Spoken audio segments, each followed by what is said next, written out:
Oh, this is coming through my watch though. That's change that. Okay. Participants, mute, close. Pin. Okay.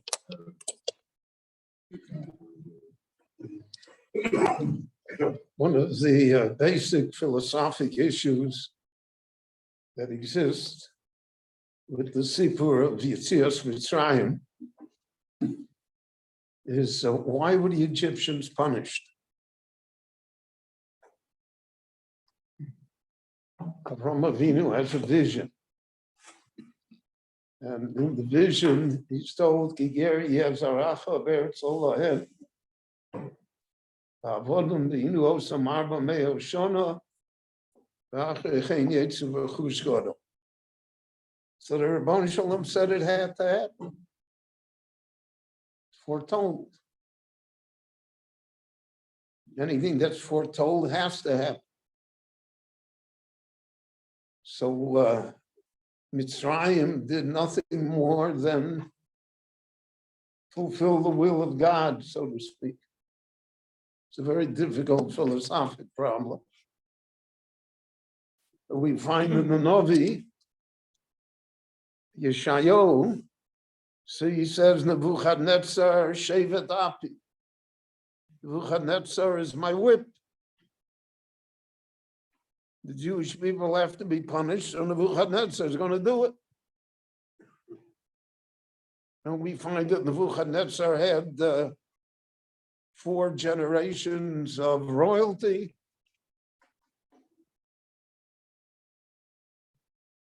And the Romans destroyed the Second Temple. But the Roman Empire continued for another 350 years. And what shall we say about the Germans?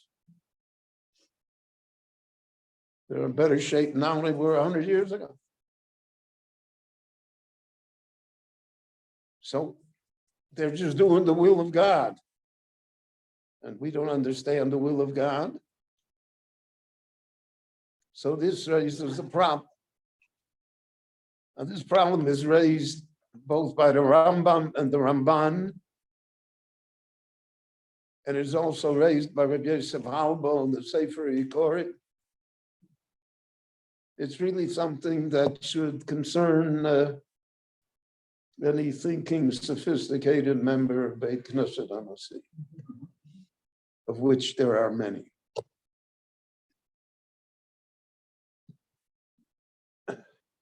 So the Rambam addresses it in 2 places. In the Mishnah Torah and in the Moreh Nevuchim. The Rambam is a very interesting take on it. The Rambam says that the only thing that was foretold, it didn't say, V'avodum v'inu osam beretz Mitzrayim. Didn't say who was going to do it.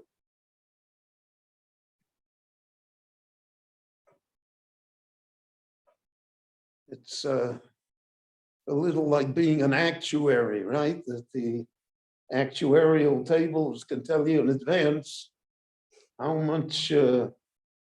many insurance policies the company has to pay off this year, but they can't tell you which ones. Statistically, you get an overall figure. But individually, no one can predict. So the Rambam says it didn't have to be the Egyptians. There are other nations. The Rebbeinu left it open. In other words, you want to be to Russia, so even if God says it's going to be Rishoyim, it's your choice. Yiddish used to say you don't have to be God's Cossack. And since the Egyptians chose to be the ones, So therefore they were punished.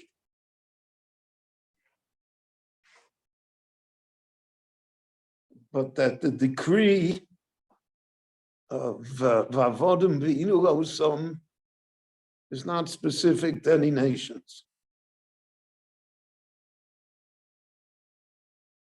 And he says the same thing throughout history.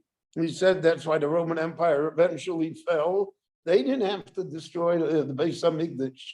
It was a Gzeira, the Beis Hamikdash was going to be destroyed, but the Gzeira didn't say that they had to do it. And he says that's why Bavel fell. And the scorecard is still open on Germany and on Europe. See? So that's a very interesting take. That's very Maimonistic. The Ramban quotes the Rambam.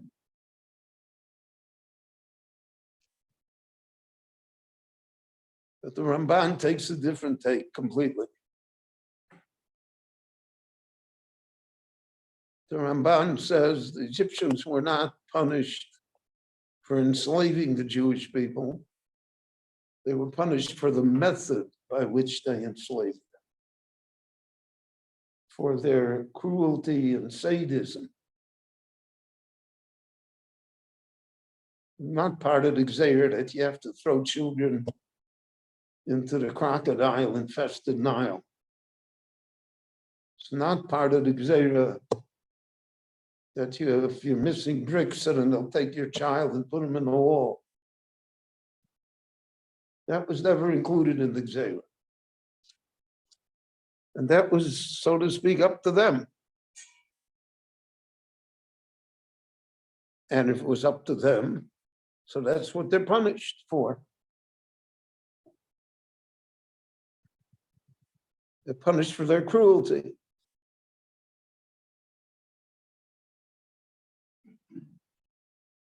So he said many nations undergo periods of subjugation,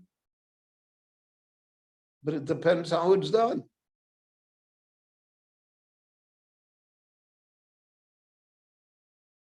And therefore, he says that was the reason that the Mitzrayim deserved this punishment.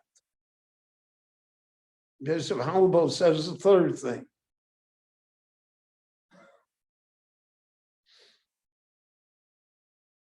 He says in every society, there are good people. There were good Germans, there were good Romans, there were good Babylonians, there were good Mitzri. The daughter of the Pharaoh herself is one. Tzaddikus.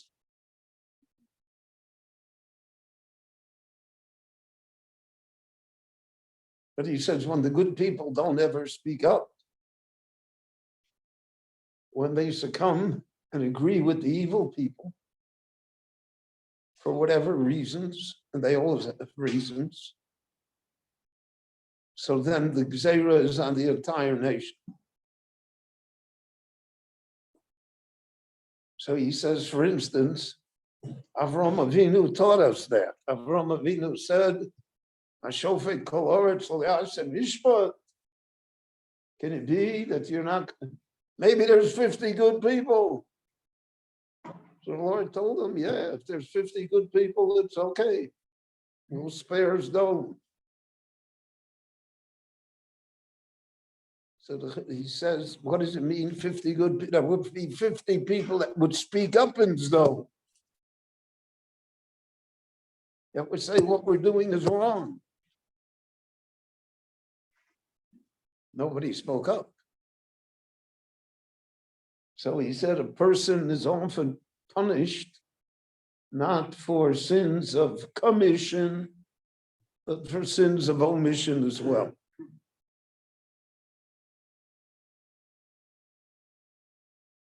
And he says that that's the Ribono Shel Olam set up the Jewish people to be the people that speaks up. The rest of the world can say Avodah Zorah. The rest of the world can say nonsense. The rest of the world, whatever they say. the Jewish people's task is to speak up. Because otherwise, so to speak, we are also caught in the same trap of allowing it to happen, even though we're not willing participants.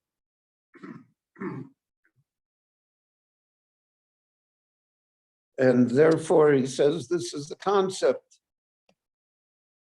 that in Egypt, nobody spoke up.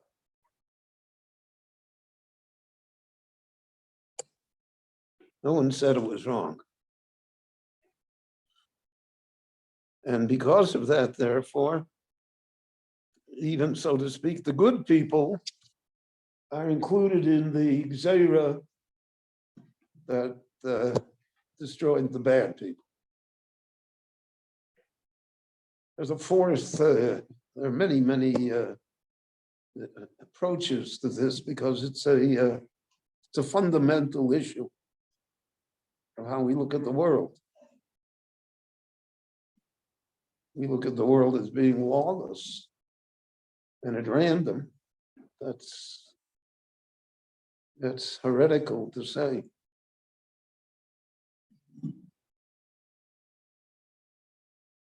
Chazal tell us, Rishoyim afilu al pischam shel gehenim einam chozrim b'tshuva. The nature of evil is that you can't change it. Now, it's a discouraging idea, but it's a realistic one. You can't change it, no matter what you do.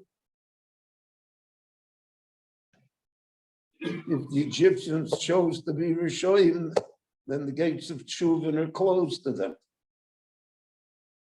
The Rambam says that in Hilchos Tshuva, that there comes a level where even Tshuva doesn't help. The gate is closed. You don't have the clearance to get in anymore. So the Jews were enslaved for 86 years. So after 86 years, they closed the gate on them.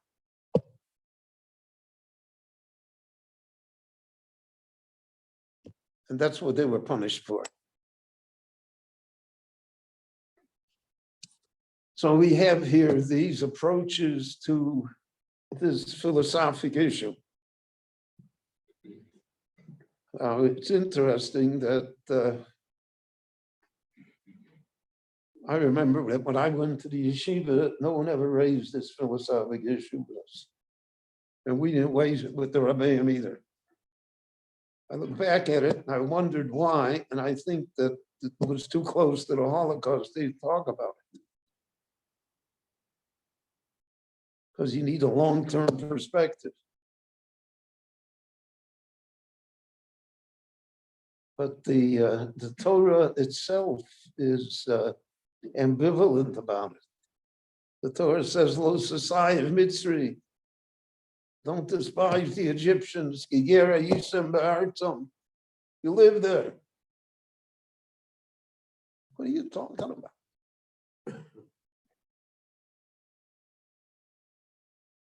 So it's very complicated. That's what the Torah is trying to tell us. And when things are this complicated, so then probably the best approach is that this is how heaven wanted it, and we may not understand it completely, but that apparently is how things unfold, and we have to accept it and deal with it to the best of our ability.